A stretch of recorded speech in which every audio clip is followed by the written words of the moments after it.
Bonjour les enfants, aujourd'hui je vous parle de l'œil du loup dans mon jardin. Vous allez peut-être entendre des oiseaux, peut-être même un coucou pendant ma lecture.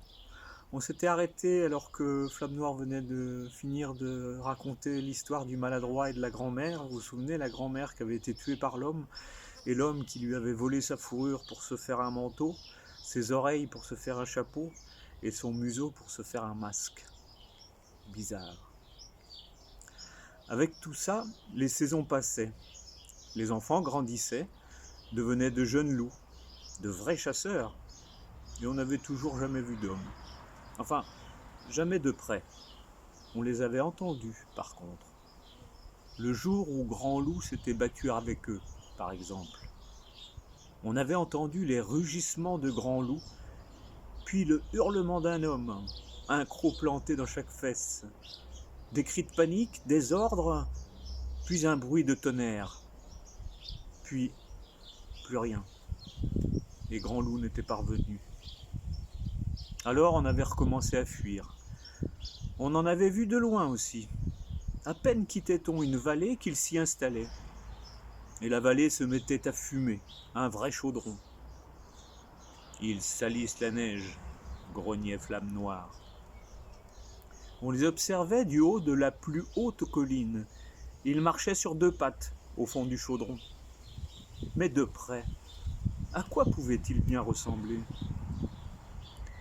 Cousin Gris, tu les as déjà vus de près, toi? J'en ai vu, oui. Pas bavard, cousin Gris. À quoi ils ressemblent? Les hommes, deux pattes et un fusil. À part ça, on ne pouvait rien tirer de lui. Quant à Flamme Noire, elle racontait des histoires qu'on ne pouvait plus croire maintenant qu'on était devenu grand. Les hommes mangent tout. L'herbe des caribous, les caribous eux-mêmes, et s'ils n'ont rien à se mettre sous la dent, ils peuvent aussi manger du loup. Ou bien alors une autre histoire. Les hommes ont deux peaux. La première est toute nue, sans un poil, et la seconde, c'est la nôtre. Ou bien encore une autre histoire. L'homme, l'homme est un collectionneur. Cette phrase-là, personne ne la comprenait. Et puis un jour, au moment de la pause, tout le monde était essoufflé, quelqu'un demanda « Mais pourquoi est-ce toujours la même bande qui nous poursuit ?»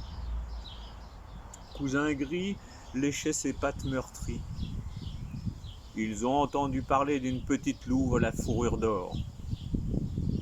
Il n'acheva pas sa phrase. Flamme Noire le foudroyait du regard pour lui dire « Tais-toi !» Trop tard. Tous les rouquins regardaient Paillette. Et Paillette regardait tout le monde, les oreilles dressées. « Comment? C'est moi qu'on cherche ?» Le soleil choisit juste ce moment pour percer les nuages. Un rayon tomba sur Paillette et tout le monde détourna les yeux. Elle était réellement éblouissante. Une louve d'or, vraiment, avec une truffe noire au bout du museau. Si noire la truffe dans tout cet or que ça la faisait un peu loucher. Adorable, pensa Flamme Noire, ma fille est adorable. Elle ajouta aussitôt, mais complètement tête en l'air. Puis elle poussa un soupir et murmura au plus profond d'elle-même. Franchement, Grand Loup, pourquoi m'as-tu donné la plus belle louve qui ait jamais existé? Tu trouves qu'on n'avait pas assez d'ennuis comme ça? Voilà, la suite demain.